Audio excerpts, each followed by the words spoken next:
Let's say I wanted to fly one way from Toronto to Vancouver to celebrate Canada Day on July 1st. Well, I see a few options here with both Porter and WestJet, but since I'm a huge fan of Porter Airlines, I would always prefer to fly with them. So for this economy class ticket, I would pay about $287. Now, I also double-checked Canada's only ultra-low-cost carrier, Flair Airlines, and somehow their ticket was even more expensive at $337. But then I imagined something else. What if I had to fly, also on July 1st, from New York to LA? Well, a ton of options here as well, so maybe let's grab this JetBlue flight at 8:30 in the morning, and this ticket would cost me about $193. But this route is 20% longer, and it ends up being 30% cheaper. This is all in Canadian dollars, by the way. So why is it that flying in Canada is so much more expensive? Well, to answer this question, we first need to talk about all of the fees that Canadian airlines have to pay before they even start thinking about making a profit.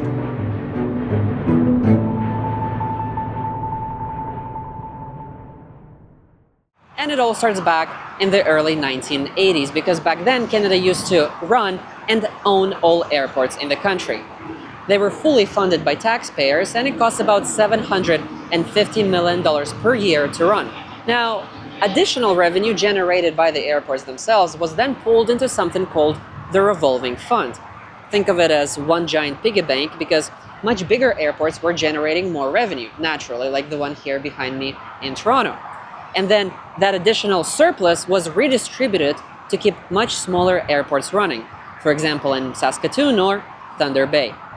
And the system worked okay, but by the late 1980s, it couldn't quite keep up with the rising cost of modernization, because bigger terminals were needed, new approach systems had to be installed, and new runways had to be built. So that's when Brian Mulroney, Canada's 18th Prime Minister, a conservative, stepped in, and he said that he didn't want to keep paying for these airports anymore.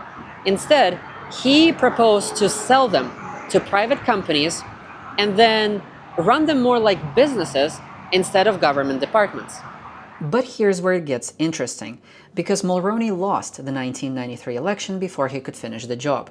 And his successor, Liberal Prime Minister Jean Chrétien, he campaigned against Mulroney and his idea of airport privatization.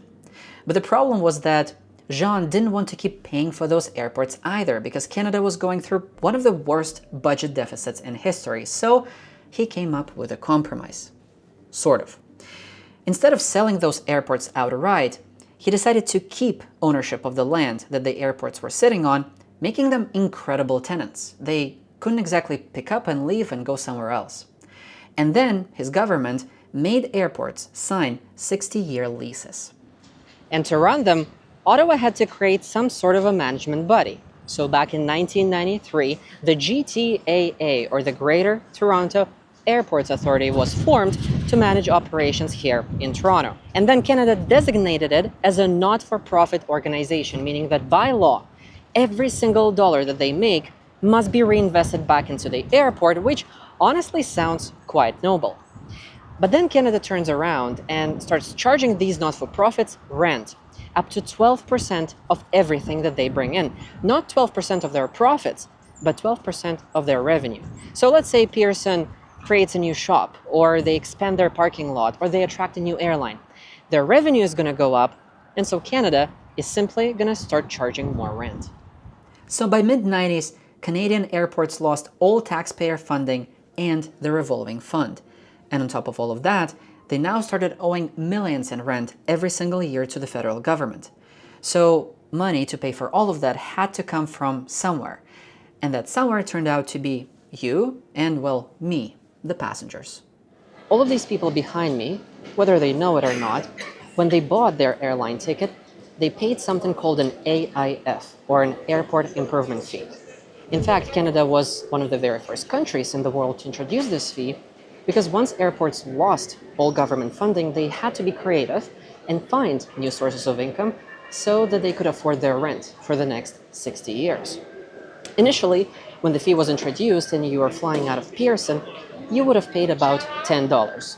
But over the years, this fee more than quadrupled, and today it's $45.20.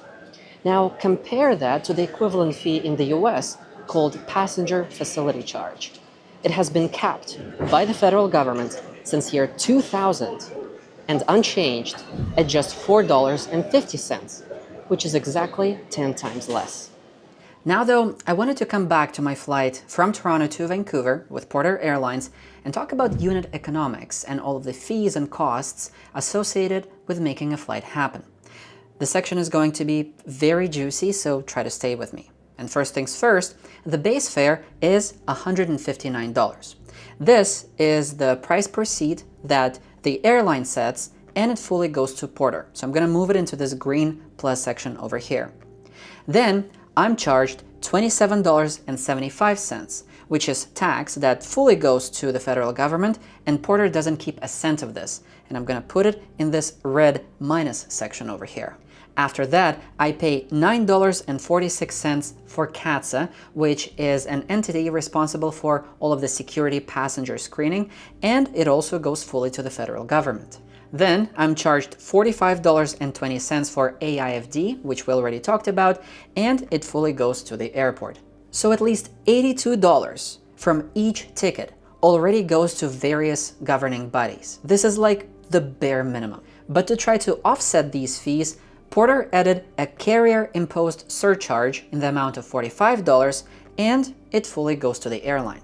All in all, not too bad, right? Because Porter keeps about $204 from each passenger ticket on this flight, so they must be absolutely swimming in cash, right? Well, let's see, because now we need to figure out how much Porter is paying for everything else, and for that, we need to assume a couple of things. For example, I assume that Porter is going to fly me from Toronto to Vancouver on their brand new Embraer E195 jet, just like this. It has 132 seats inside, and let's imagine they're all economy, okay? Everybody's flying one way, and I'm just keeping things simple for this calculation.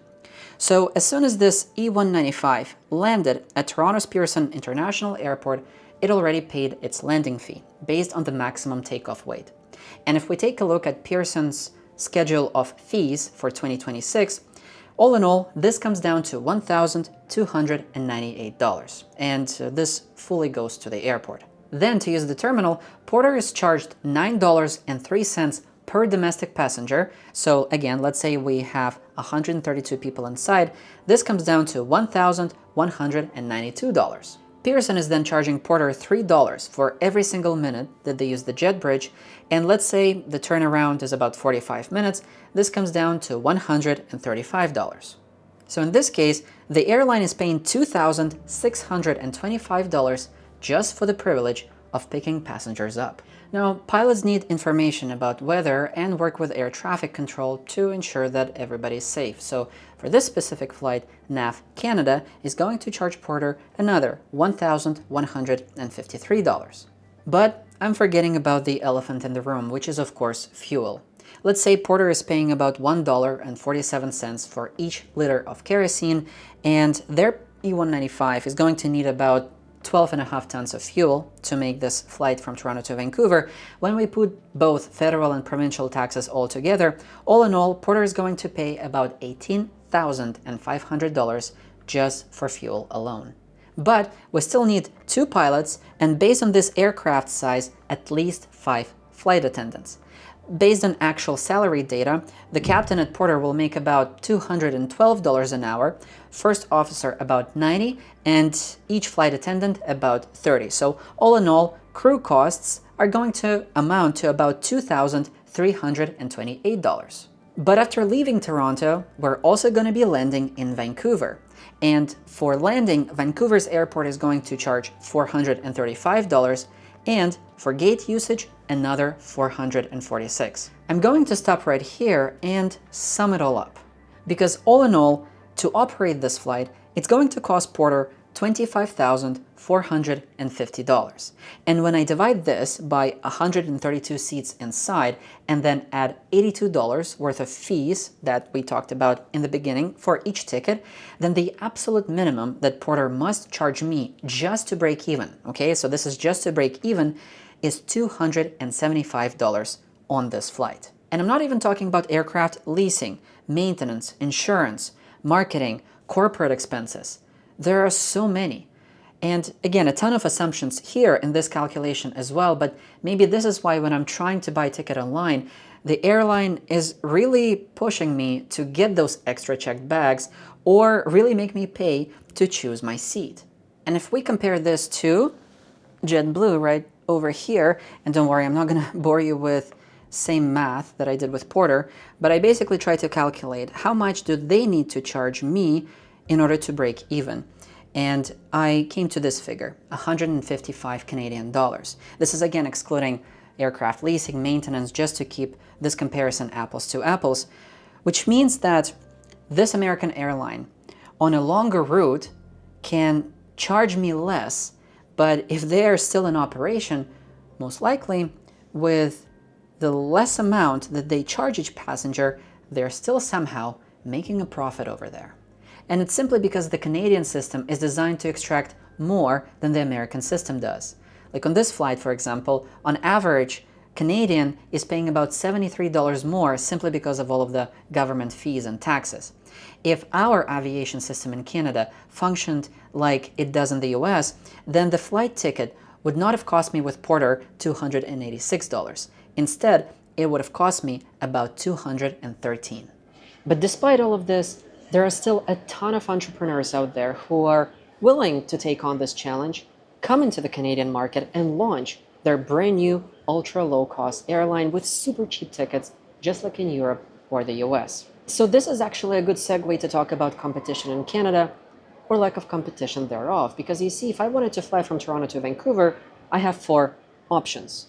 So 4 different airlines, with only one of them being an ultra low-cost carrier.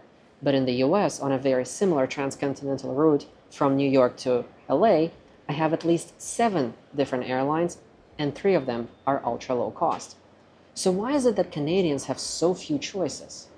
Well, a lot of entrepreneurs already tried to start a budget airline in Canada, and all of them failed. For example, Jets Go. It became Canada's 3rd biggest airline, but just 3 years after they started operating, they went bankrupt in 2005.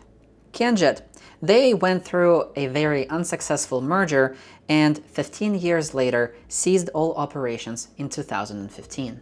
Harmony Airways, it was a Vancouver-based airline. They tried flying on underserved routes, but at the end of the day, they couldn't generate enough revenue and ceased all operations 5 years later in 2007. Zoom Airlines. This Canadian low-cost airline was flying passengers over to Europe for about 6 years. But then it went bankrupt in 2008. Swoop, which was very interesting because this was WestJet's own ultra low-cost carrier. It was in operation for about 5 years, but then folded back into WestJet, essentially admitting the fact that this whole model didn't work even with the backing of Canada's 2nd largest airline. Lynx Air. This was another ultra low-cost carrier in Canada that was backed by Indigo Partners, the very same people behind Frontier, Spirit, and Wizz Air. Those are all pretty successful airlines. But then they said that due to compounding financial pressures associated with fuel costs, exchange rate, airport charges, and competitive tension in the Canadian market, well, they ceased all operations 2 years after they started in 2024. So essentially, even the most experienced people couldn't make this entire model work in Canada as well. Canada Jetlines, just like Lynx Air, they started in 2022, but ceased all operations 2 years later in 2024, citing financial difficulties. And finally, Flair Airlines, currently the only ultra low-cost carrier still in operation, and I'm not sure if many of you know, but they've been around for the past 20 years.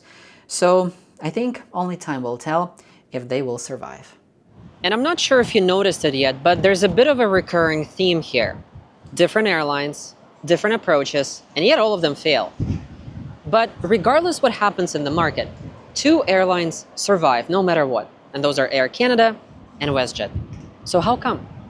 Well, the thing is, in Canada, nothing stops the duopoly from protecting itself. When the new airline enters the market, both Air Canada and WestJet, they can simply slash their prices to the point where it's not suspicious enough, but just enough to convince you to go with one of them. And then when the new airline dies, well, the prices go right back up. For example, back in 2018, the Competition Bureau of Canada launched an investigation into WestJet and their subsidiary, Swoop. It was all started because of Flair Airlines. They were flying happily on their Edmonton to Hamilton route, and all of a sudden, Swoop started selling tickets for just $69 per person.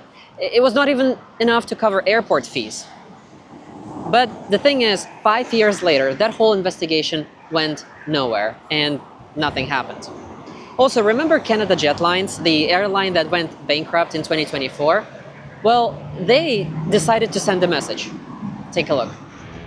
Flights in Canada are a rip-off because Canada is controlled by two airlines and the Competition Bureau is doing nothing to stop them.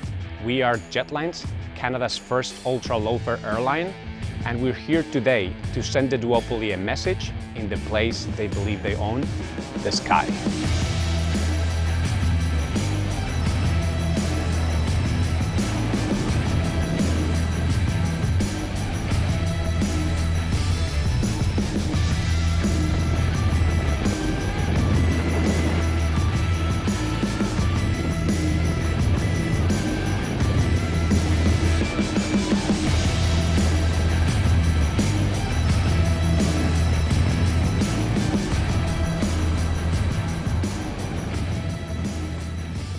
Now, of course, I can't deny that Canada is a very difficult country in terms of its geography, because over in Europe, those flights could be 1 to 2 hours between huge cities and make a ton of profit. But here in Canada, we have to fly maybe 4 to 5 hours between our own huge cities, but at the same time, you accrue more fuel costs, more crew costs, and so on and so on.